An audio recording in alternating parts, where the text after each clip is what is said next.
Hello everyone, welcome to our Let's Play series of Disco Elysium. This is Colonel RPG as usual, and I'm very happy that you chose to join me today as I dial a random number on this telephone over here for free as well.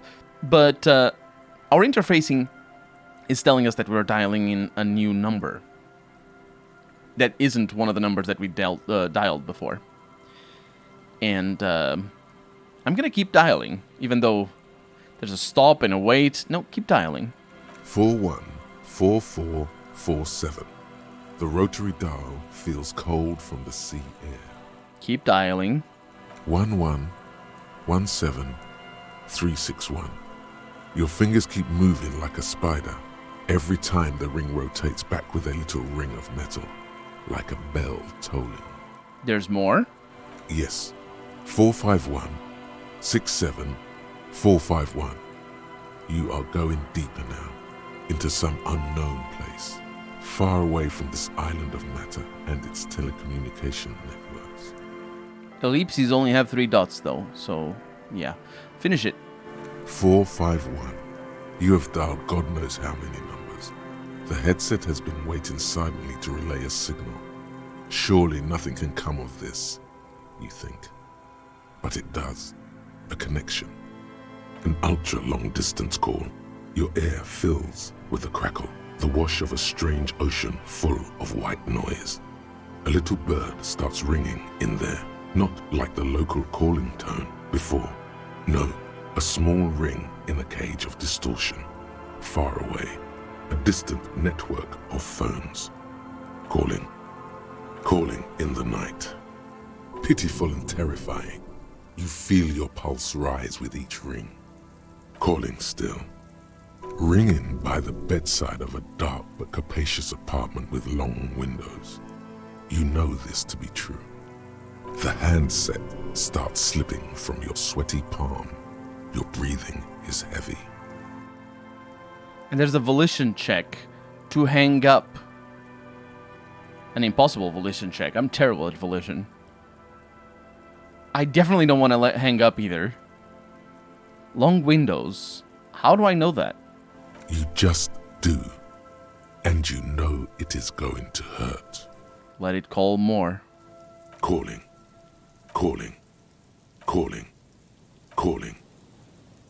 still. Then the ocean breaks. Out of the depths, a woman's voice emerges. Small. The dearest thing you've ever heard. Hello? She sounds sleepy.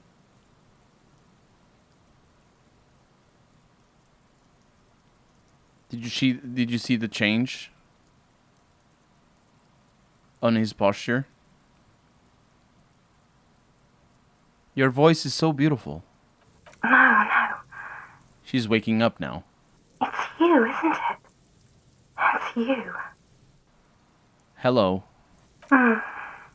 She hums, her voice warm from sleep. Who is this? Who is this?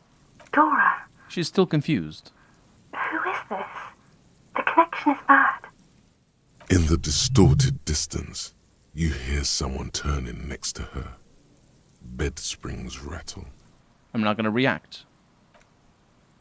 It doesn't matter if you react or not, says our perception. You still think you hear a man's voice in the background. It's covered in pain and white noise. I want to die. What? It takes a second for her to realize what you said.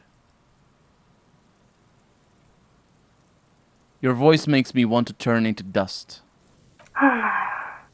Is that you? Her voice sounds like she's waking up now, still plaintive, tired. I am an ultra high net worth individual. I understand how reality works. I have seen into it. My mind is clear. You're not a high net worth individual, Harry. You're drunk. You only have 2, maybe 3 things left to say before the change runs out. Okay, I'm drunk. What does it matter? I'm still me. Oh, God. There's silence. It's heavy as tin. The white noise howls. Hey, Do you know what time it is? It's so late here. sounds like she's looking for a clock on the nightstand. It's 4 o'clock, Harry. I need to wake up in 2 hours. Where are you? You sound like you're in another world. I'm in Morova, sleeping. I want to talk about me. Who am I? You sound like you know me. What do you want to talk about that we haven't talked about already? This is bad. You feel your right hand on the handset cramping up with pain. My heart hurts. I'm gonna have a heart attack. Oh no, please stop. Please, let's just hang up. Where are you going in 2 hours? To work. Whew. No response, only a sigh. The connection crackles like burning paper. Is someone there with you? Yes. I'm the law. I'm a detective. I'm doing a case. There's a hanged man.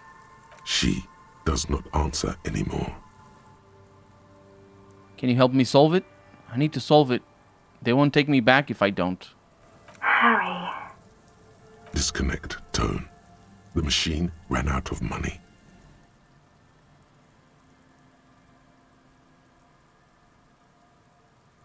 Let's put 10 cents in and dial the long phone number again. You dial the number again. 26 pulls of the rotary dial. The machine eats the coin, and a terrifying ocean of distance rustles in your ear. In the middle of it, a familiar ring. Small, distorted. Calling. Calling. Let it call. Calling.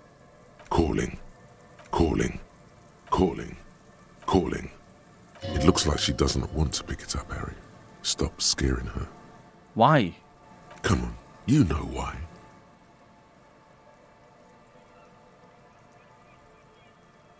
Still, let it ring. Calling. Calling. Harry, please. A sad voice answers, dressed in distortion. Underneath it, she is naked and warm under a blanket. I need to know who you are. Who are you? Please. I'm going to hang up now, okay? Phone hanging up. Disconnect tone.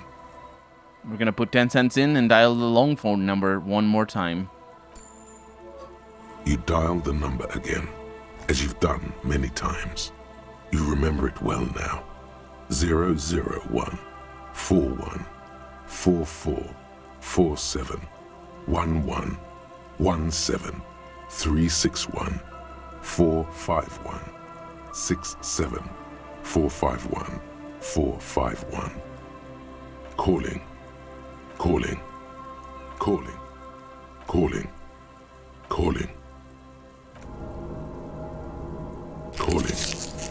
And calling for who knows how long, but no one answers. You need to insert more money to call again. You want my money? I'm gonna punch the phone.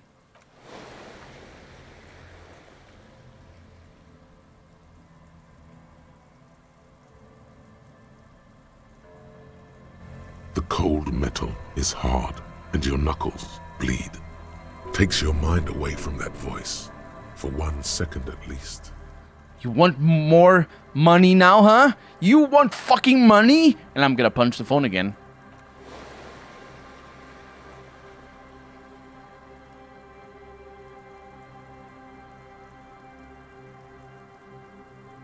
It didn't give you any fun for that money.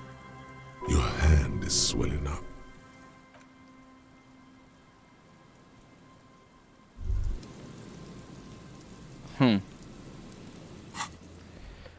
Yeah. We just don't know who she is, do we? Did we get a plus because of this? I think we did. Just now. And this is the thought. Homosexual underground. Maybe you should stop obsessing about your own and other people's sexuality. Feels like it's about time to do that. You thought about this for 8 hours? Not only should you stop, you should tell Kim you've stopped obsessing about other people's sexuality too. I'm sure he'd appreciate it. Unless you already got him killed because you were obsessing about your sexuality. There's no way of telling from within your brain. But for your own sake, please say you didn't. I hope I didn't. And now, I have stopped obsessing about sexuality. That's a bonus. That is a bonus, actually, because then we can talk to Kim. Let's go talk to Lillian, though. I don't actually remember how to get there. I need to zoom out a little. Is it through here? Wait, I didn't interact with this? Or did you forget to put this away? Nope, I didn't interact with that. Well, that pays for the phone calls. I spent a little. Oh, that's not passage. Yeah, I spent a little bit of money there, but it really doesn't matter in the grand scheme of things. It absolutely does not. We have wasted a little bit of money, but not too much. Mostly from the cigarettes that we bought that really didn't matter, and of course we bought some healing items and whatnot. That was a very traumatic experience. That one. Hey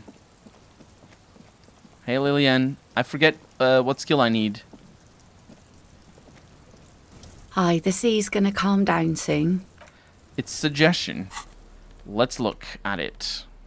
Nope. It's, I have all the things, which is the naval thing. Let's do it. You think she really needs more of that after a man died at sea? But what do I do then?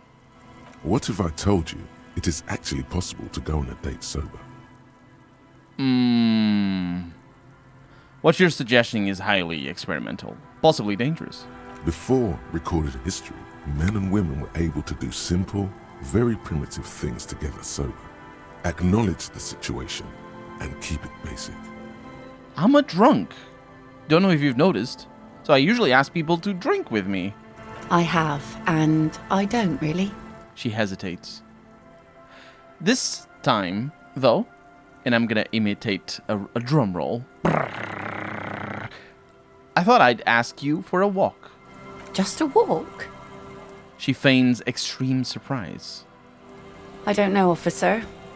I would not have taken you for an innocent perambulator. I am. That's why you should definitely agree. She's thinking, eyes mapping your rugged features. Where would this walk take us, officer? There's a very nice view on the beach, I found, and I'm gonna point to the northwest. Land's End. All right. I will walk with you. She raises her finger. But you need to understand that nothing is going to happen. We're just walking. Just a good old-fashioned walk. I like it. Me too. She replies with sudden sincerity. It's been ages since I just had a normal conversation with one of you guys. Stroll on the beach sounds nice. She nods. All right, I guess I'll be seeing you at Land's End in the evening, when it gets dark, all right? She doesn't wait for an answer. You better get ready. It's not too long until the evening. It's a date. I landed it. I could have landed it before with that roll, to be honest. And now I have a new task. Meet Lillian at Land's End. Do I actually know where Land's End is though? It is marked on a time. But where is the time? Doesn't it say? Because there's timed quests. It should say. Huh. Well, I'm running. We're going. The kids are still out here. I think they stay out here until well into the night. It's kind of weird. Do I actually know where Land's End is? And when I say I mean me as a player rather than my character. My character knows. I don't. I think it's this way. Yeah. It's gotta be this way. If I've been there. Huh. Oh, wait. It's that. It's where the radio tower is. Of course. And look, I'm not even drunk. There's still that thing over there.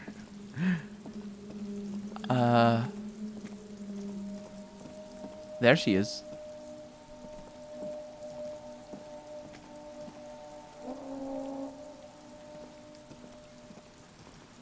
Hi.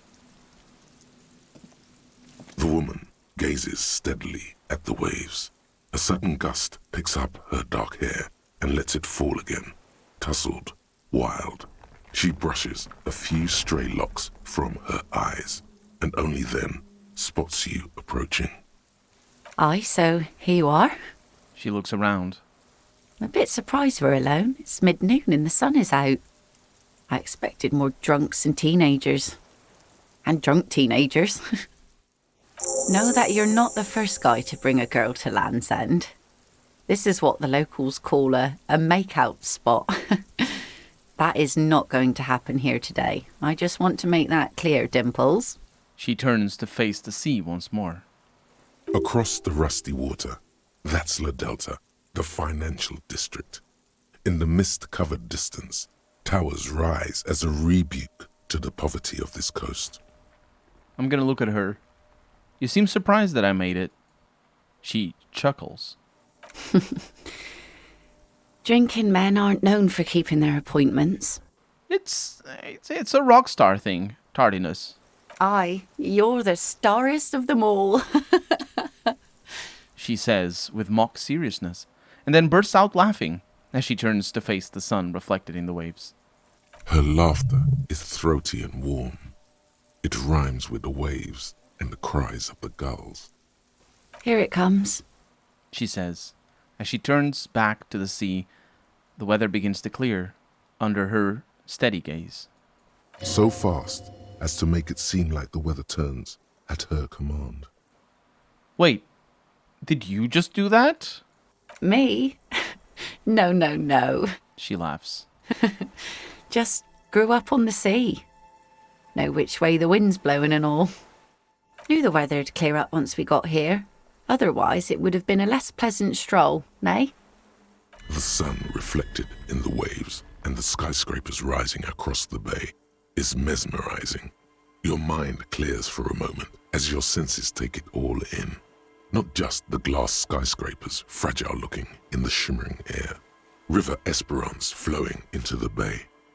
Isn't it strange? She breaks the silence abruptly. For this all-powerful thing, the sun, to be so generous towards us. You know, the best time to go out fishing is usually towards sunset, when the water is warmer.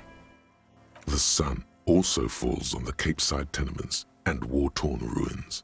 An old sea fortress juts out, seemingly impervious to the sheen cast over everything else, shaking you out of your reverie.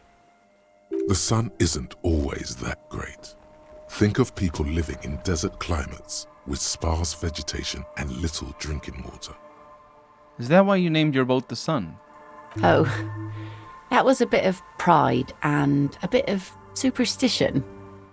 I'm not sure desert people are happy with too much sunlight. Now you're just nitpicking. She smiles. But I concede. Maybe desert people sometimes disagree. I'm just gonna enjoy the view. There's salt in the air, and the cries of the gulls and the skuas, grit of the sand and the green glint of broken bottles. But still your gaze always returns to the dazzling streaks of light, wherever they may be reflected, their opulence. It's bringing us spring, summer. It's entirely on our side, no matter what we do or who we are, for absolutely no reason. It's unlike no other powerful being, certainly no powerful organisation or government. How can that be?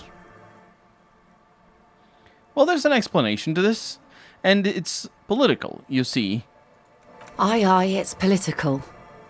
She stops you. No need to step on a soapbox about it. What if we disagree? What if we disagree indeed?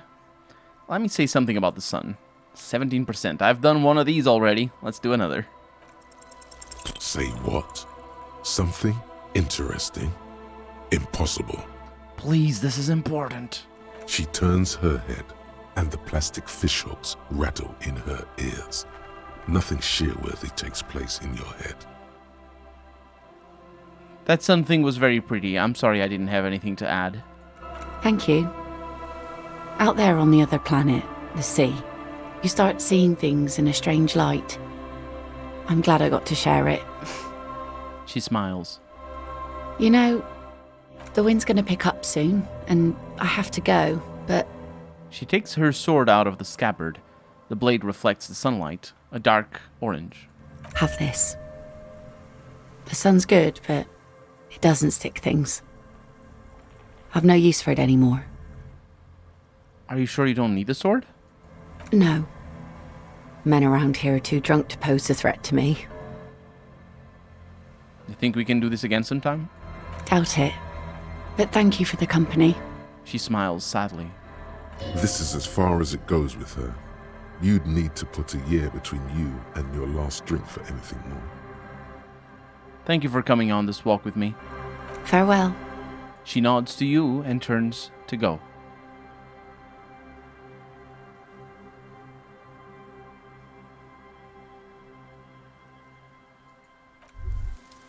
And I have a sweet sword!